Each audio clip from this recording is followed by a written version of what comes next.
today is Early American Crafts and Chores Day. So we're going to be showing you what we did with some local homeschooling children that came over. So we started out with a fire going here, and the fire's burned down now because it's starting to rain.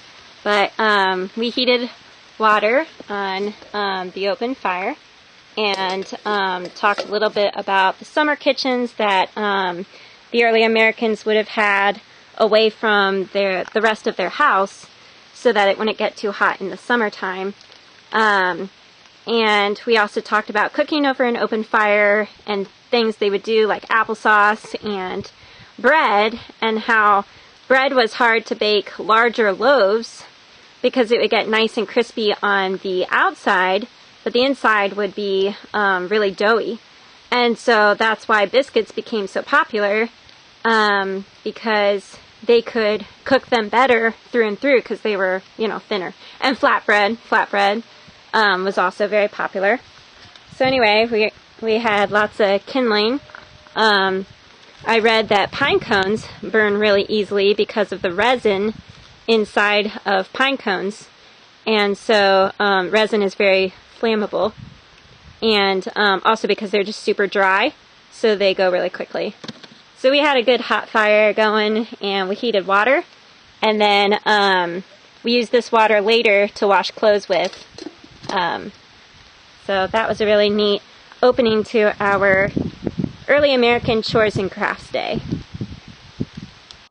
Something else to do with it, okay? Now, I'm going to show you here in just a sec.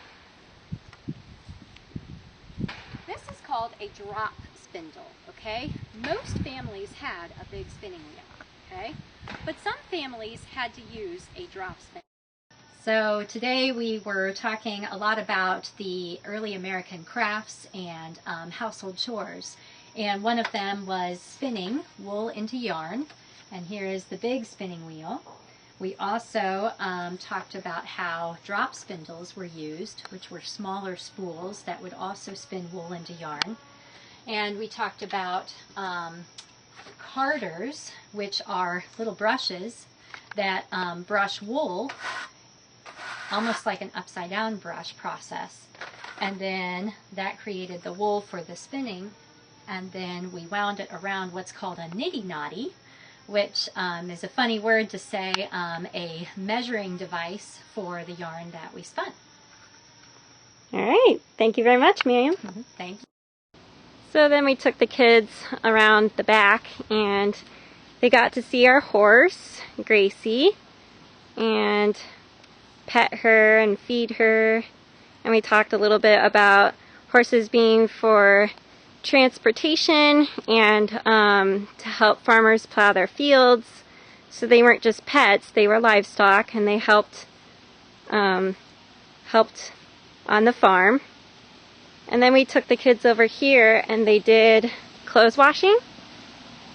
So we had them dump the clothes in the water and scrub them clean, and then rinse them, and then hang them up on the line using these old-fashioned clip pins that don't have springs, that are just made from whittled wood. So the kids really enjoyed that. We had the kids make butter by shaking cream in a jar, and then that became butter, which we then put onto biscuits. There's none left, but we had biscuits and butter. The kids really liked that. Here's our book table. We talked a lot about early American settlers and the kind of crafts and trades that they would do, and the things they made, quilting. And my sister went through all about spinning and knitting and weaving. And so she did the spinning wheel today and the bunny. Here's a book that talks about knitting. Our Westminster Confession of Faith and Catechisms that came from the Reformation. and then the Native American tribes and the crafts that they would have done, the basket weaving.